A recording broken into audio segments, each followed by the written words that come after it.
10 वर्ष तुम्ही दाढीवाल्याचं सरकार पाहिलं आणि म्या बी 2014 त्यालेच मत दिलं होतं. पण त्यानं 10 वर्षात आपली एवढी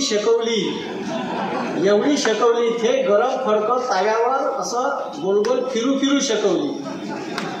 मला असं वाटते का तुमच्या आता लक्षात आलं असं का आपली किती शकवली आहे. प्रत्येक गोष्टी त्या दाढीवाल्यानं आपल्याला लुटाचं काम केलं आहे.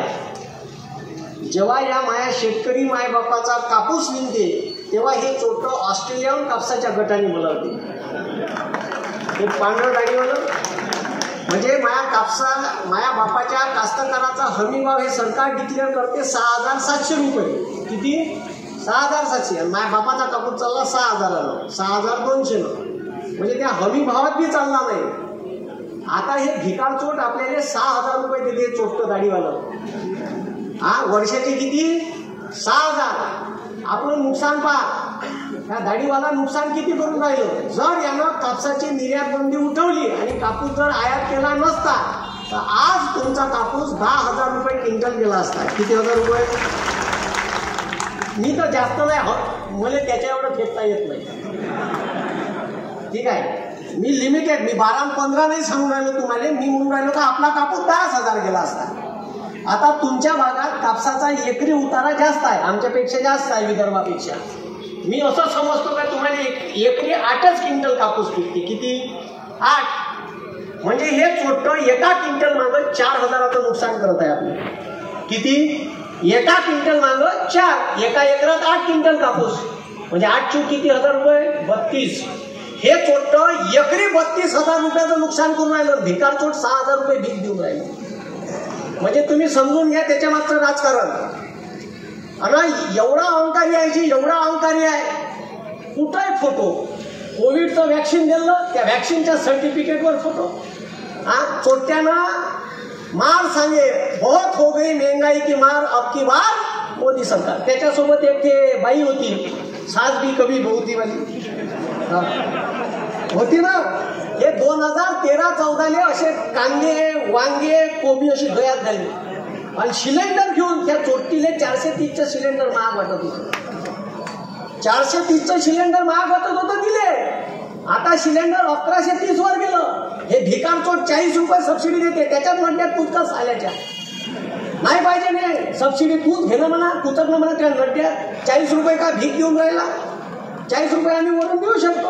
इलेक्शनचं वर्ष आहे तर 200 कमी केले साल्याने. तुम्हाला लुटलं किती बा. आता त्याच्यात त्यानं आता नारा दिला अबकी बार 400 पार. आता का 400 पार होणार आहे माहित आहे का? युरियाची बॅग 400 पार करणार आहे तो. तुम्हाला सांगितलं नाही ना अबकी बार 400 पार. हे थोडी म्हणजे का पार करायचं आहे 400 हे थोडी सांगितलं तुम्हाला. समजलं का? युरियाची बॅग 400 पार, पेट्रोल डिझेल 400 पार. चांगली शिकवणार आहे. देता त्याला मत. थांबा पाहून घ्या ना. माझ्या मतानं तर अजून शेकवायला पाहिजे. तुम्हाला जर लक्षात येऊन काही पोट्टे अंधभक्त आहे साले. ठीक आहे, मला शिवाय देते अबे ते स्टेटस ठेवते अबकी बार 400 पार. अबे तुझ्या बापाचा कांद्याचा कट्टा 400 पार नाही चालला. तुझ्या बापाचं सोयाबीन 4,000 पार नाही चाललं. तू स्टेटस ठेवून राहिला. तुझ्या बापाला लुटून खाऊन राहिला तो दाढीवाला. मग आता जर तो आपल्याला अच्छे दिनचे स्वप्न सांगवले का म्हणे तो 14 100 दिवसात ब्लॅक मनी आणतो. आणले का चोट्ट्याना? ब्लॅक मनीवाले उठून पळाले ना. तो नीरव मोदी, ठीक आहे, ललित मोदी नावालेच आहे. ठीक आहे. मग त्याच्यानंतर तो मेहुल चोक्सी पुरे उठून पळाले कसे देश सोडून जायना. देशाचे 11-11 हजार कोटी रुपये घेऊन पळाले साली. आणि आमच्या कास्तकार मायबापावर 1 लाख कर्ज असेल 3 लाख कर्ज असेल ते बँकेवाले 17 चक्रा मारते का नाही? मारते का नाही? अरे या मोदीनं, या दाढीवाल्यानं या देशातल्या उद्योगपत्याचं 10,34,000 करोड रुपयाचं कर्ज माफ केलं. हे तर 3 महिन्याच्या अगोदरची आकडेवारी सांगून राहिलो मी. तुम्ही गुगल सर्च करा. ठीक आहे का? रिझर्व्ह बँक ऑफ इंडियानं किती कर्ज राईट ऑफ केलं उद्योगपत्याचं? 10,34,000 करोड रुपयाचं कर्ज माफ केलं. आणि या देशातल्या शेतकऱ्यावर 1.5 लाख करोडचं कर्ज असेल. किती लाख?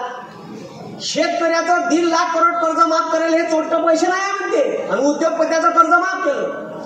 मनमोहन सिंगचं सरकार होतं 2009ले, तेव्हा कृषी मंत्री होते भारताचे आदरणीय पवार साहेब. तेव्हा 72,000 करोड रुपयाची कर्जमाफी केली होती. शेतकऱ्याचा 7-12 कोरा केला.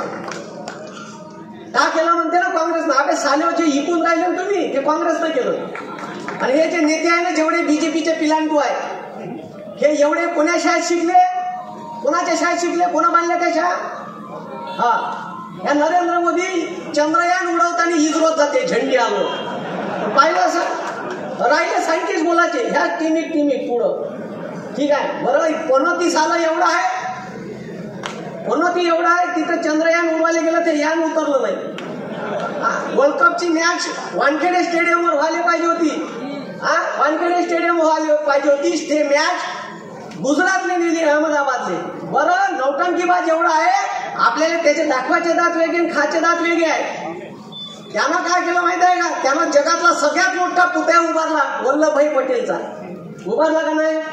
अरे उभारला का नाही?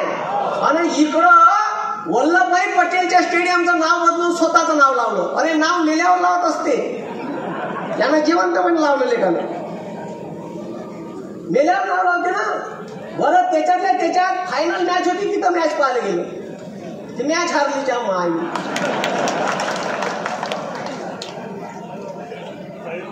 आणि स्वतःला म्हणते मग फकीर हो झोला लेके चल देऊ, आमच्या घरात टाकेल झोला, आम्हाला कर भिकारी. मग त्याच्यासाठी देश तुझ्या हातात गेला. अहंकार एवढा आहे जी का खिशात. आता कधी फकीर होता, कधी भेटलं नसं पाहिले. 1.5 लाखाचा पेन, 3.5 लाखाचा चष्मा, त्या कोटवर मोदी लिहिलं. ते कायच्यात लिहिलं, सोन्याच्या धाग्याने लिहिलं मोदी. किती करोड रुपयाचा त्याचा ड्रेसच आहे. कधी पाहायला नसं भेटलं ना तेव्हा, हापापल्यासारखं बसायचे का तो. ठीक आहे, तशी पाहायला नाही भेटलं, बमाड भेटून राहिला. आता तर तुम्ही लक्षात घ्या, एवढा अहंकारी आहे, जिथं फोटो लावून टाकले. ठीक आहे, त्याच्यानंतर त्या पेट्रोल पंपावर फोटो लावले, मार मोठाले फ्लेक्स. आता काढले लोक शिवाय देते म्हणून. मी तर पेट्रोल पंपवाल्याला डिझेल टाकलं, पेट्रोल टाकलं, विचारतो भाऊ बापूचा फोटो कुठे, नारळ फोडलं असते का, आरती व्हायला तिथं फोटो. ठीक आहे, अरे बाबा आता त्या डीएपीच्या बॅगवर, युरियाच्या बॅगवर मी फोटो लावले सारे. अरे त्याचे फोटो टीव्हीवर आला तर इरिटेट होते, चॅनल बदलूशा लागते. कुठं फोटो नाही. आता एवढी जागा काय सोडली म्हणा, हे तिथं लावून द्या आमच्या, हेच काय सोडतं. अरे कुठं म्हणजे आणा डीएपीच्या युरियाच्या बॅगवर फोटो लावले म्हणून आचारसंहितेत त्याचा फोटो आहे म्हणून खताच्या बागा भेटून नाही राहिल्या तुम्हाला माहिती आहे. ठीक आहे, असा पंतप्रधान असते का ते. येऊन जाऊन किंवा झाला का एका महिन्यात अख्खी बात. ठीक आहे, चालू त्याचं मन की बात. अबे साले पुछतो काम की बात, नुसता मन की बात. अरे आमच्या कामाची बात बोल. अरे असा पंतप्रधान या देशाला लागला. आता त्या दिवशी एका सभेत म्हणजे काँग्रेस सत्तेत आलं तर तुमच्या गळ्यातले मंगळसूत्र नाही ठेवणार. अरे त्या बायकोचं पाहि ना तू, आमच्या बायकोचं मंगळसूत्र कसं पाहत होते आम्ही पाहू. दुसऱ्याच्या बायकोचा काय विचार कुठला तुम्ही पाय. अशी मार हिंदू सांगते ते आपल्याला. हे सांगितलं तुम्हाला, मैं हिंदू हूँ, हिंदू खतरे में. अबे साल्या तुम्ही माय मिलीत टपलं केलं का तुला.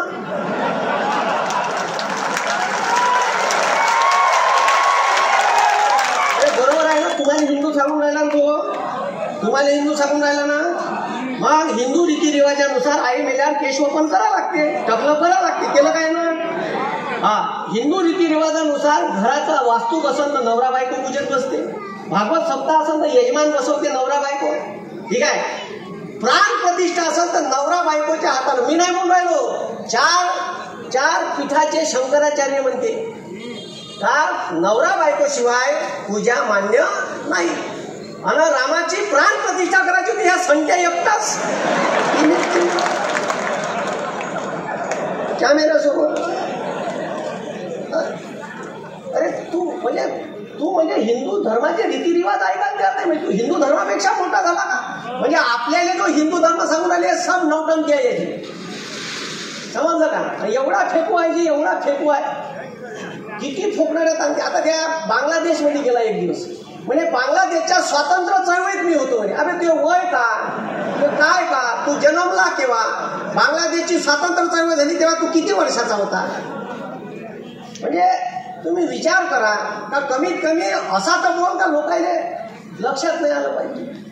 तो स्वतः म्हणते मैं अनफड हूँ. आपण अनफड पंतप्रधान दिला देशाले म्हणून हे असं ठीक आहे सध्या परिस्थिती आहे. अनफड व्यवहार दिला तो स्वतःच म्हणते भाईमान मैं अनफड हूँ. त्याचा तडीपार सोबती आहे. तो पत्रकार परिषद घेऊन सांगते का हे आमच्या पंतप्रधानाची डिग्री.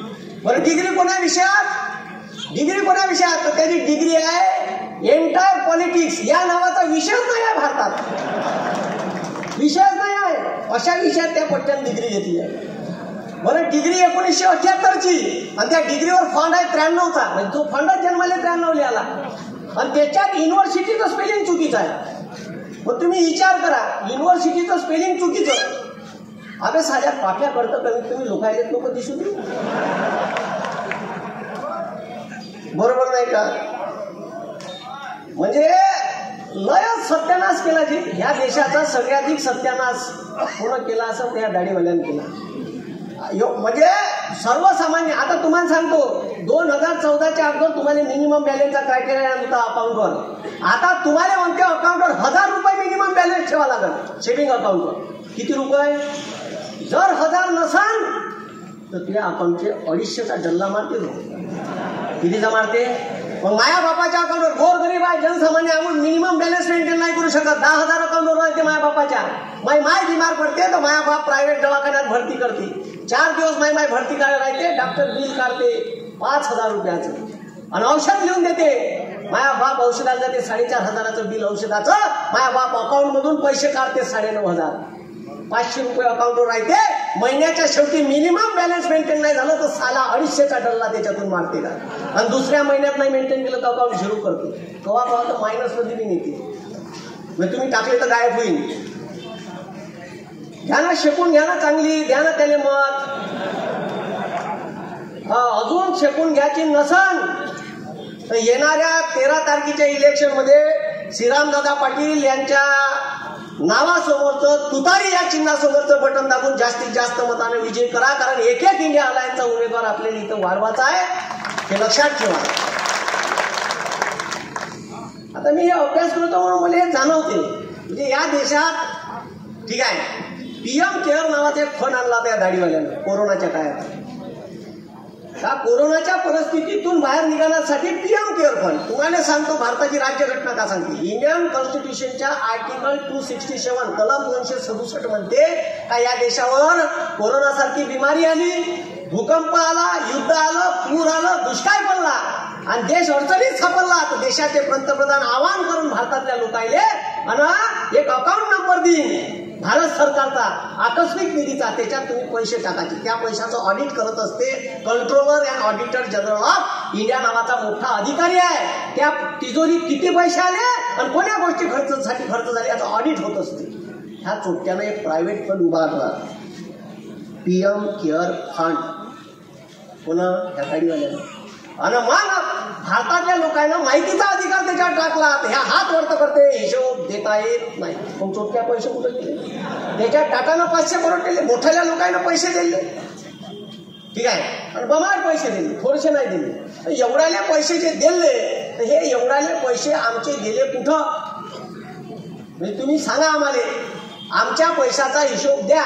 PM केअरचा पैसा गेला कुठं? आणि म्हणून हे तुम्ही लक्षात ठेवा का जर एवढाले पैसे ह्या सरकार गायब करत असेल. आता तुम्हाला कोरोनात वॅक्सिन टोचली का नाही?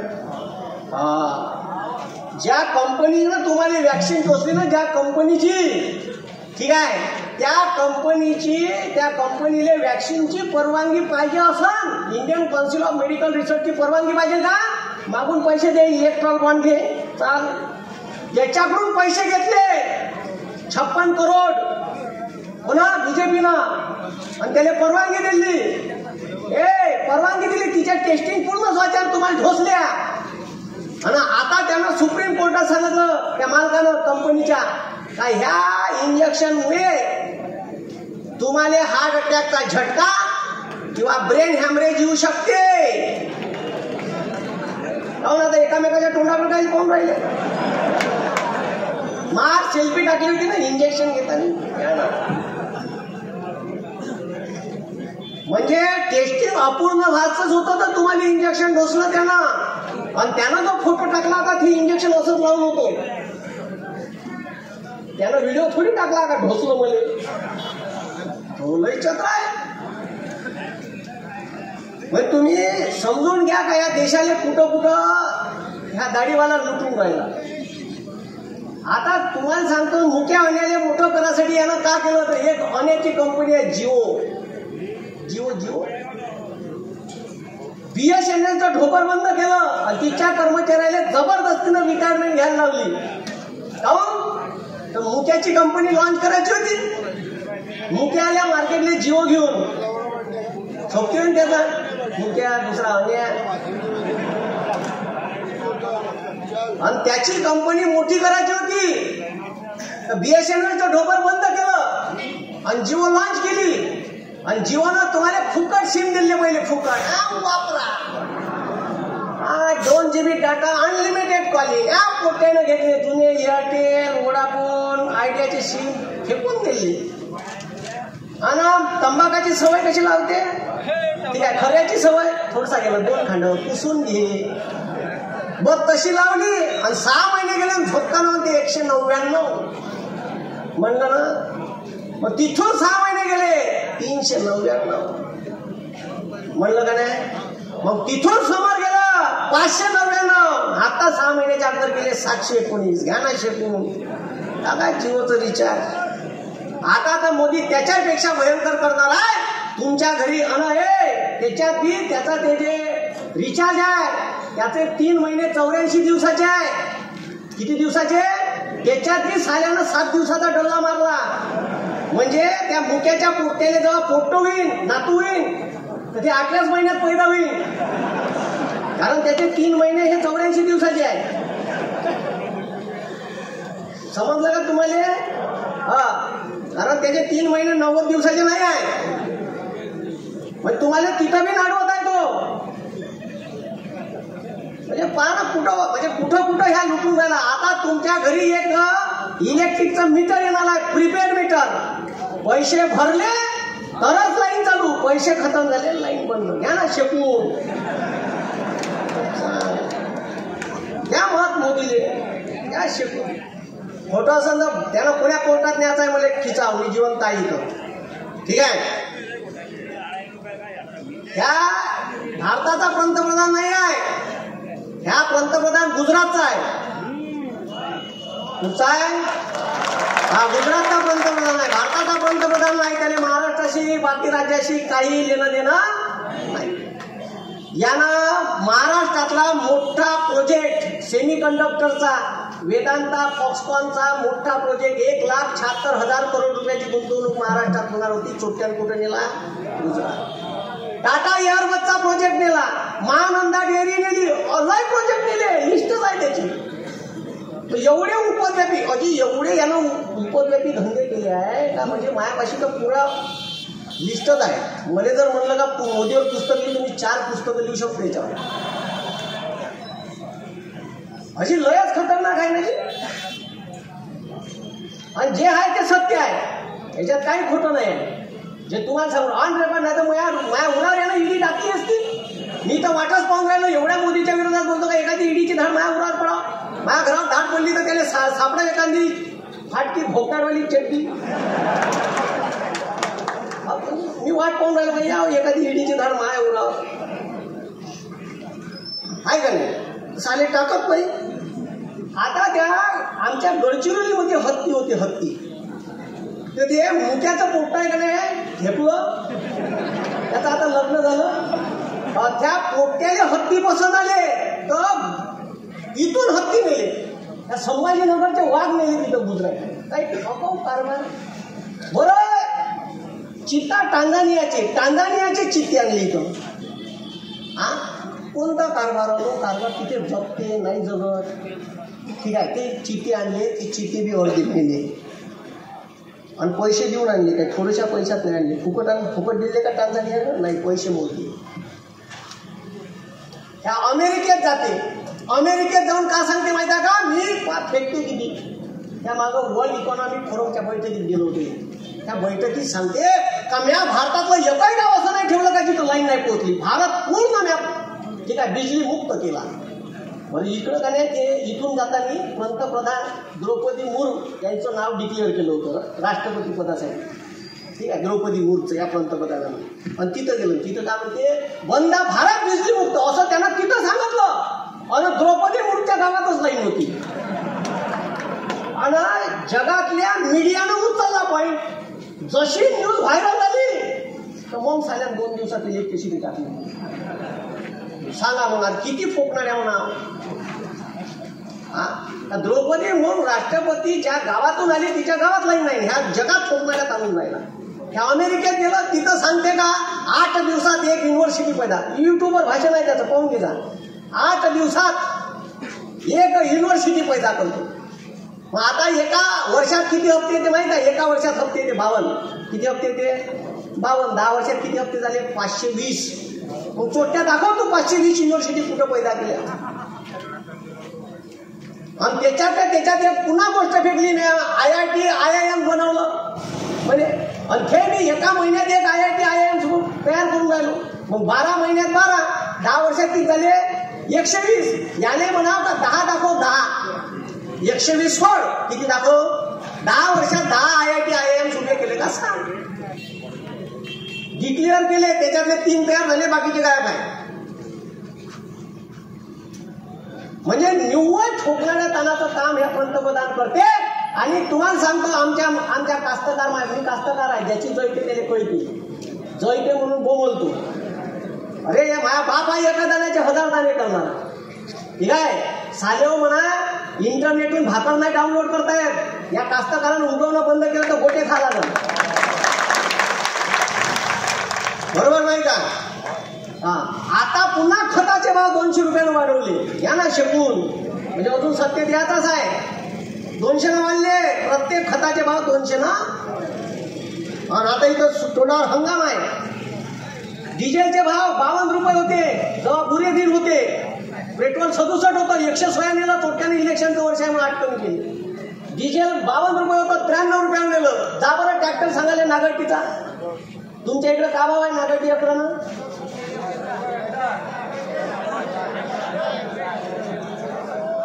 ट्रॅक्टरचा रेट नागरटी पर एकर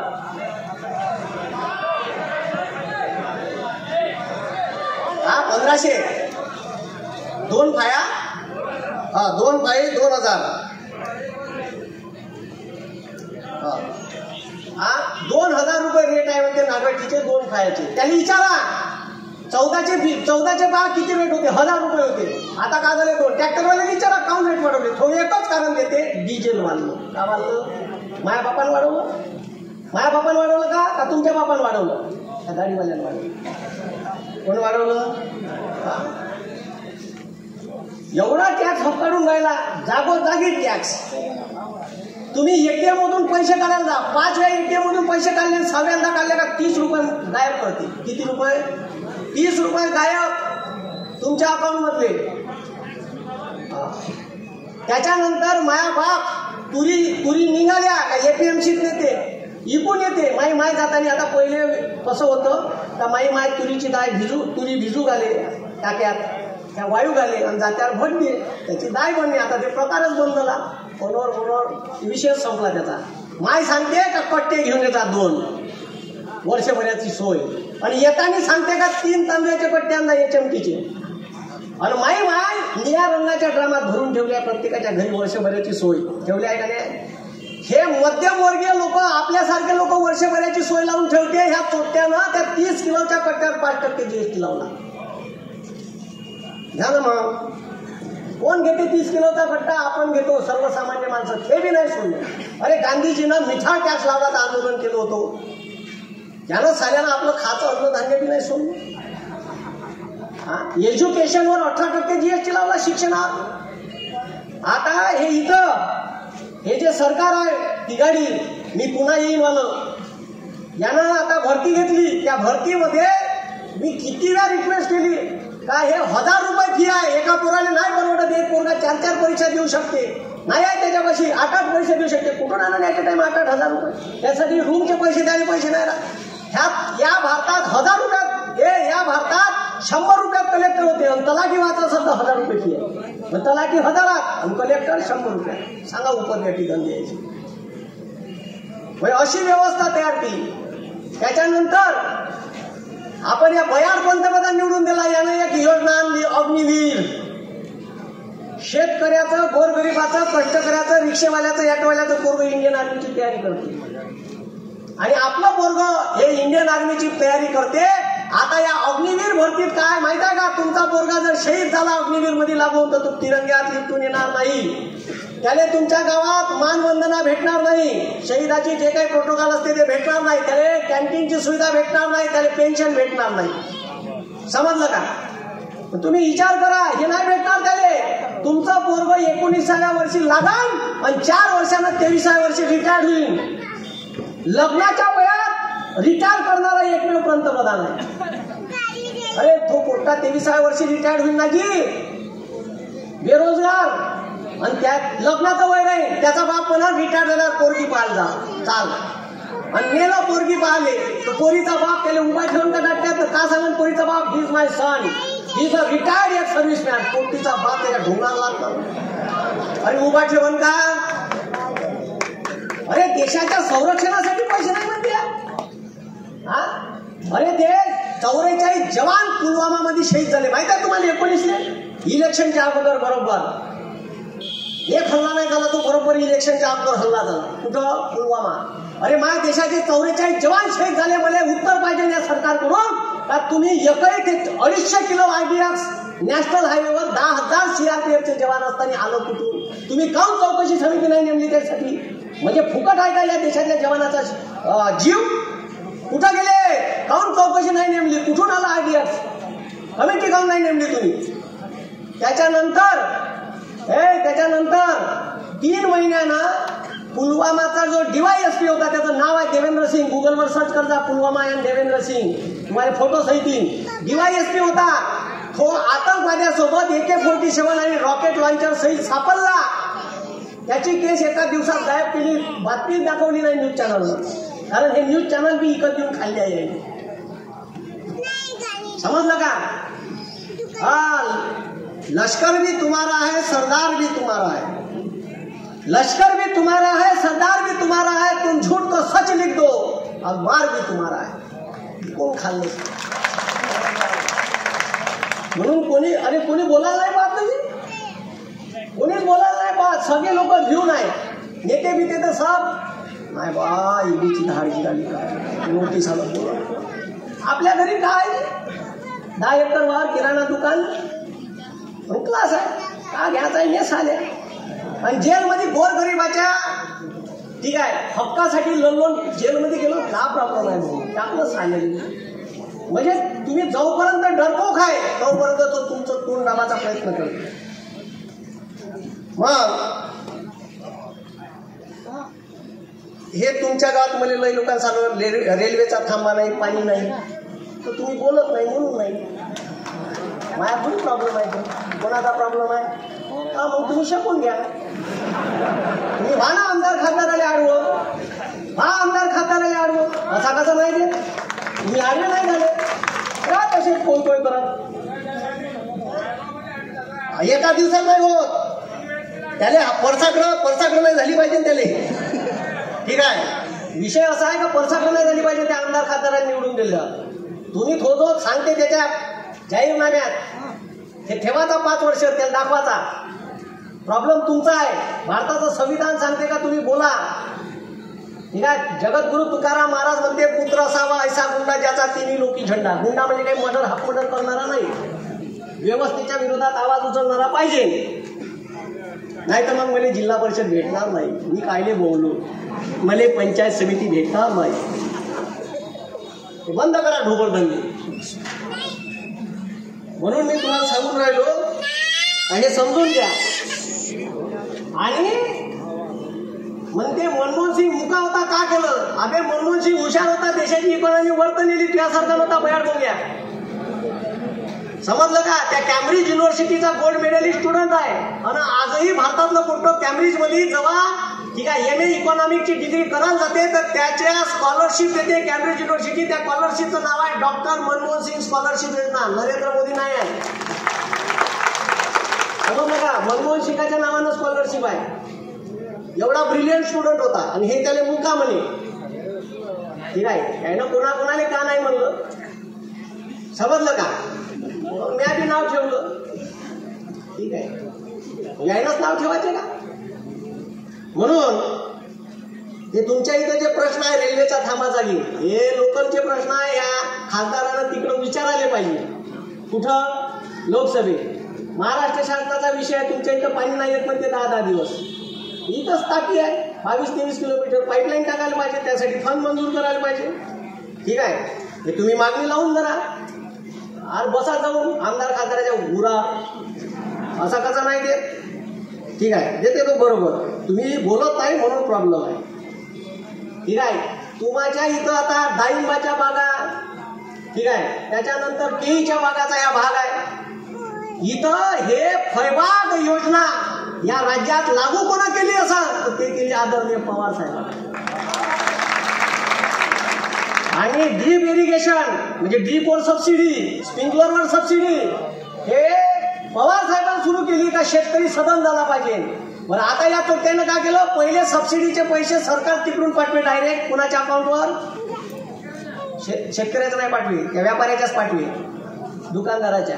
आता चोट्टे म्हणते का तुले 2.5 एकराले 1 हेक्टरले विकले 1,20,000 लागते तर तू 50% रक्कम स्वतःची भर. नसं त्याच्यापाशी तो नाही तसाच. पहिले तू भर, कुठून आणायचे? आम्ही अर्धे बंदे पैसे भरायला लावते 1,20,000 आणि मग तुझे पास झालं तर पैसे उलटे धंदे आहे. म्हणजे तुम्ही का चेंजेस केले हे समजून घ्या. एवढं फार ठीक आहे, आपल्याला पुरं जिथं तिथं लुटाचं काम या सरकारनं केलं आहे. दुधाचे भाव काढून टाकले. 22 रुपये रेट आणला, 34 रुपये रेट होता दुधाचा. हा शेतकऱ्याचा जोडधंदा आहे, त्याला कसेही 4 पैसे त्याच्यातून भेटते तर आपलं चालवते तू घर. हा अरे तूर एक दिवस 1 वर्ष 12,000 गेली. किती हजार? बरं, दूध 22 रुपये आहे आणि मार्केटमध्ये दुधाचं पाकिट किती रुपये लिटर आहे? 75. म्हणजे टिबल रेट. किती रेट? मनातला गल्लुऱ्या खाऊन कोण राहिलं एवढा 50 रुपयाचा? अरे 50 रुपयाचा फरक म्हणजे दूध शेतकऱ्यापासून 22 घेऊन राहिले आणि मार्केटला 75 रुपये लिटर विकून राहिले. 12,000 रुपये तूर गेली होती. इजिप्त वरून या दाढीवाल्यानं औकातल्यासारखी काय बोलावली, एवढी बोलावली का कास्तकाराची तूर 4,000वर आली. हमी भाव 5,700 होते, मार्केटची तूर गेली 4,000. वरून हे पुन्हा येईल वालं देवेंद्र काय म्हणे माहित आहे का? नाफेडने तूर खरेदी कर म्हणलं तर तो म्हणे बारदाना नाही आणि हे तोटे सिमेंटच्या रस्त्यावर ट्रकने बारदाना होते. खरं बोलून राहिलो का नाही? तो बारदाना कुठून येत होता? हा शेतकऱ्याचा माल घ्यायला बारदाना नाही सुटतो. हा आणि मग ते तुरीची डाळ खपली नाही तर त्याला भुबड्यानं टोच्या मारल्या. त्या भोगदारवाली डाळ कंट्रोलने 32 रुपये किलो इकली का नाही कंट्रोलात? 32 रुपये किलो. असं सोयाबीन गेलं होतं 12,000. डिसेंबर 2021 पासून ऑगस्ट 2022 पर्यंत सोयाबीनचे रेट वाढून राहिले होते. 9,000, 10,000, 10,500, 11,000, 12,000. ऐन माया कास्तकाराचं सोयाबीन, माया बापाचं सोयाबीन जेव्हा निघते ना बा सप्टेंबर महिन्यात, ह्या चोट्यानं अमेरिकेतून सोयाबीनची ढेप बोलावली. आणि कोण्या सोयाबीनची बनवली? जेनेटिकली मॉडिफाईड, जे सोयाबीन भारतात लावता येत नाही त्याची 12 लाख टन बनवली. जशी बनवली तशाच सोयाबीनचे रेट रिवर्स आले. तुम्ही म्हणजे कास्तकाराला 2 पैसे जास्त त्याच्या तोंडातला घास हिसकाचं काम या मोदी सरकारनं केलं आहे. अरे मायापाशी पावत्या आहे चण्याच्या. म्या चना 2013ले 5,850 रुपये विकला आणि 2017ले म्या चना 2,850 विकला. कुठं न्याय आता? वाढायला पाहिजे का कमी व्हायला पाहिजे? दरवर्षी 7% महागाई वाढत आहे. 7 ते 8% महागाईचा रेट आहे. तेवढ्या टक्क्यानं आपले भाव वाढायला पाहिजे नाही. कसं पाहिजे? स्वामीनाथन आयोगाच्या स्वामीनाथनले भारतरत्न पुरस्कार दिला. याची पोरगी म्हणते माझ्या बापाने भारतरत्न नाही पाहिजे, स्वामीनाथन आयोगाच्या शिफारशी लागू करा. तरी ऐकायला तयार नाही. या देशाचे राष्ट्रपती आहे, त्या राष्ट्रपती एसटी कॅटेगरीचे. संसदेचं उद्घाटन होतं, त्याने नाही बोलावलं. महामहिम घटनात्मक प्रमुख पद आहे, एवढा अहंकार भरला आहे, खूपच अहंकार आहे. एवढा अहंकार. आता मी एवढंच म्हणेन का जर अति झालं, आता तुम्हाला 13 तारखेला एवढं मतदान करा तुतारी या चिन्हासमोर, का लेखाच्या 273 जागा आल्याच नाही पाहिजे ना आपलं सरकार बसलं. आणि 10-15 जागा कमी पडल्या, या मोदी येऊन महाराष्ट्रात सर्वाधिक सभा जिंकला. काऊन? तर त्याला माहित आहे टीका कोणावर? पवार साहेबांवर. काऊन? एकच आकड्याचा जादूगार आहे राजकारणातल्या, शरद पवार. कारण शरद पवार खतरनाक काम आहे. सकाळी माणूस लंकेत पाठवते, 6:30 वाजता शपथविधी घेते, आणि लंकेतून आग लावून माणूस 3:30 वाजता राजीनामा देऊन वापस. हे माणूस एकच माणूस करू शकते, दुसरा नाही करू शकते. म्हणून मग टार्गेट करायचं, पक्ष फोडायचा, असं आहे. म्हणून या देशातल्या लोक जर हे बा लोकांचं एका लिमिट पर्यंत ऐकते, लिमिटच्या बरोबर झालं तर लोक ऐकत नाही. एक लिमिट आहे, ठीक आहे. अरे या हिटलरचं स्वप्न होतं का माझ्या जगावर राज्य असलं पाहिजे. त्याचा स्वप्न होता इटलीचा मुसोलिनी, आणि त्या मुसोलिनीला वाटत होतं. पण दुसरं तुम्हाला सांगतो, गॅस चंबर मध्ये टाकू मारले म्हणलं लोक. कोणा? हिटलरनं. असंच होतं पाण्यापिशीचं बुटकं, असे चंबर मध्ये टाकायचे. बुलडोजरनं मेलेले माणसं ओढायचे, गड्डा खोदायचा आणि बुलडोजरवर त्याचे टाकायचे आणि त्याच्यावर माती टाकायची. इतका बदमाश होता हिटलर. जगावर राज्य करायचं स्वप्न होतं त्याचं. पण दुसरं महायुद्ध खतम होत आलं, बंदा युरोप नेस्तनाभूत झाला, आणि 2-2.5 लाख लोक रोमच्या, ठीक आहे, इटलीच्या रोम राजधानीत मुसोलिनी त्याचा जो सोबती आहे त्याच्या घरासमोर जमा झाले. आणि जे लोक असे जाऊन पडले त्याच्या दरवाजावर, बंदा मोठा दरवाजा तोडला. 2 लाख लोकांनी घरात घुसले, त्या पकडला लेखाले, जे मारला मरतपर्यंत, ज्या कोणत्यापर्यंत त्या कोणत्यावर मारला, कपडे काढून नागोया करून मारला, त्याच्या बायकोले बी मारलं, नागोया करून दोघांनी मारलं, मेल्यावर बी मारलं. एवढ्यानं समाधान नाही झालं लोकांचं, तर तंगड्याले दोरं बांधले आणि 60 फूट वरतं टांगलं. हे लाईव्ह टेलिकास्ट टीव्हीवर चालू होतं. तारीख होती 28 एप्रिल 1945. गुगलवर पाहून घ्या किती तारीख. हे जर्मनीतून हिटलर पाहून राहिला होता. हिटलरले वाटलं याच्यापेक्षा बेकार मारण लोक आपल्याला, म्हणून हिटलरनं एकच दिवस गेला, तारीख 29 गेली आणि 30 तारखेला आत्महत्या केली.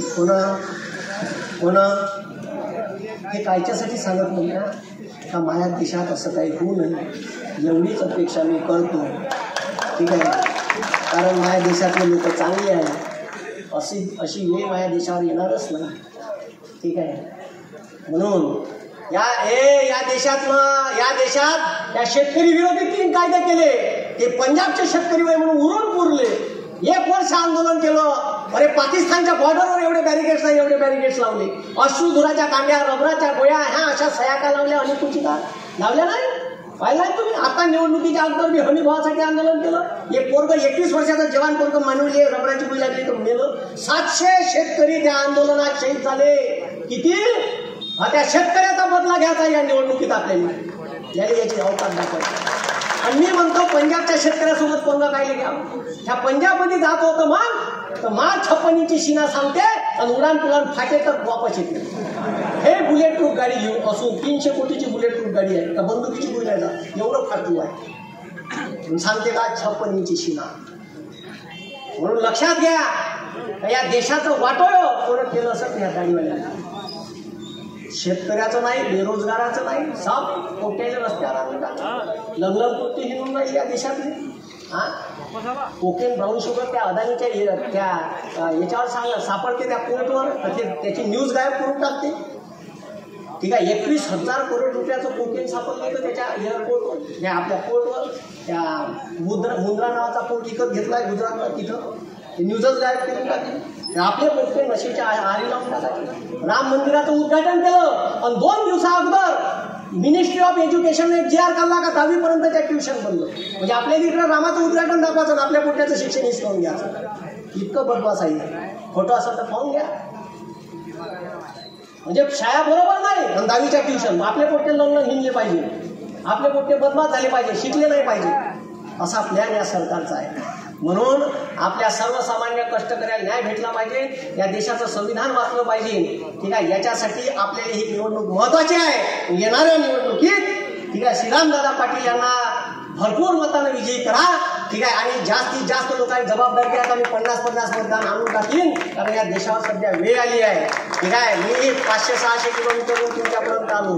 मला वाटते का या देशात बदल झाला पाहिजे.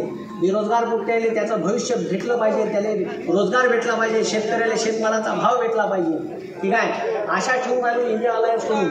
ठीक आहे, याच्यासाठी मी तुमच्या शेतकऱ्याचा पोरगा आहे, अभ्यास करतो म्हणून बोलतो. ठीक आहे, आणि याच्यानंतरही तुमच्यावर अन्याय झाला तुम्ही बोलले की भलाई हे घेतलं आहे. ठीक आहे, पण हे आपल्यावर अन्याय होत असेल हे टाकून देऊ. ठीक आहे, कारण मी शीट मागायला गेलो तर मला विचारलं पार्टीत होती का, पार्टीसाठी का केलं. यायनं चोट्याने जेवढं नसन केलं तेवढं मी केलं. कारण 4 वर्ष झाले मोदीवर एकटाच माणूस व्हिडिओ बोलून राहिला. ठीक आहे, कारण त्याचे पुरे पोलखोल मिस करून राहिलो. कोणी बोला हिंमत कोण करते. आणि विथ प्रूफ ऑन प्रूफ सांगतो मी, व्हिडिओ घेऊन हे प्रूफ आहे.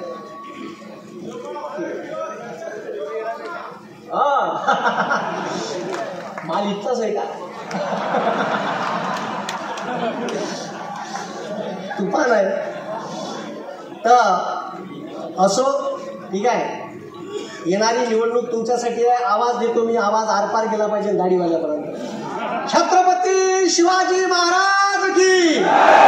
कोणी हात वर करून छत्रपती शिवाजी महाराज की. भारत माता की, भारत माता की, भारत माता की. रामकृष्ण हरी. वाजवा तुतारी, रामकृष्ण हरी. धन्यवाद. मुंबई पुण्यात होणारी अत्याधुनिक दंतचिकित्सा आता भुसावळ शहरातही उपलब्ध. विशेष दंतज्ञ डॉक्टर अझहर शाहिद शेख यांचे city smile multi speciality dental clinic and implant सेंटरमध्ये अत्याधुनिक दंतचिकित्सक व अत्याधुनिक तंत्रज्ञानाद्वारे दंतोपचार, ॲडव्हान्स डिजिटल एक्स-रे, दातांची स्वच्छता, दातांवरील पिवळेपण, लेझर तंत्रज्ञानाद्वारे दंतवेदना व हिरड्यांचे उपचार, दाढ काढणे, सिमेंट व चांदी भरणे, कॅप बसवणे, बत्तीसी बसवणे यासह आधुनिक तंत्रज्ञानातून dental implant, root canal treatment, लहान मुलांचे दाताचे उपचार यासह सर्व दंत रोगांवर उपचार.